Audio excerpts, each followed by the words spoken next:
Hey, it's Mark Weiss. I want to talk with you today about systems thinking. Now, systems thinking as opposed to what kind of thinking? Systems thinking as opposed to sort of discrete thinking. Thinking about one issue only, one problem only. It could even be one entire contract only. Instead, let's get back into this, or let's get into this by way of thinking about how this relates to another concept that I talked about a lot, certainly on the blog and I believe on other videos, and that's the concept of the OODA loop, O-O-D-A. The OODA loop is a concept that was developed by Colonel John Boyd, long deceased. Colonel Boyd is considered by some, even many, to be the second greatest military strategist next to Sun Tzu who ever lived. His crowning achievement in terms of strategy was developing the concept of the OODA loop, to observe, orient, decide, and act.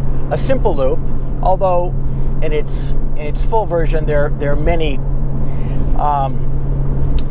elements that provide sort of feedback at interim points in the loop, other sorts of feedback loops within the OODA loop.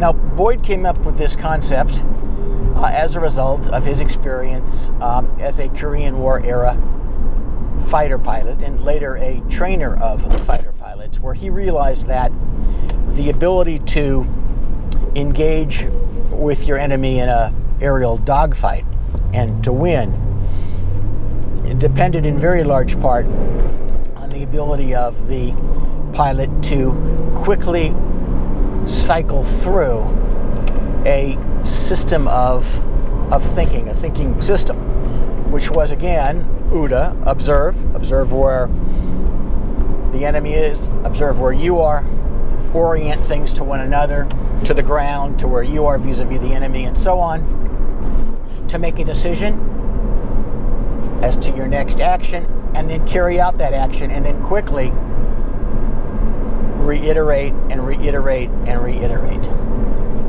And what his concept describes is the fact that the combatant who could cycle through that loop faster by more quickly observing, orienting, deciding, acting, had the advantage. Well, that's far different from simply saying, fly the plane fast, or when engaging the enemy, slow down and turn to the right, or whatever. I'm certainly not a pilot, but it's different from a discrete thinking exercise. It's thinking within the context of a system. Well, the same thing holds true on a different level within, say, your medical group. That is, for example, let's say you're considering entering into a contract with the Jones ASC.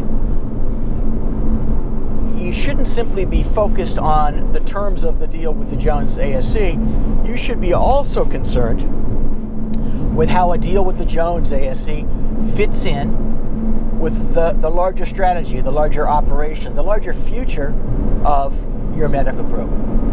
For example, does it make sense to enter into a contract with Jones at all, even on good terms? Why? Why shouldn't you enter into it?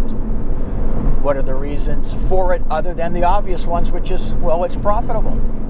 But what if it's not profitable? Might there be a reason to enter into it? How does entering into the agreement with the Jones ASC impact staffing? How does it impact the number of offers that you have out? How does it impact compensation? What if compensation at Jones is far lower than at other facilities? How does that impact the compensation plan? How does that impact recruiting?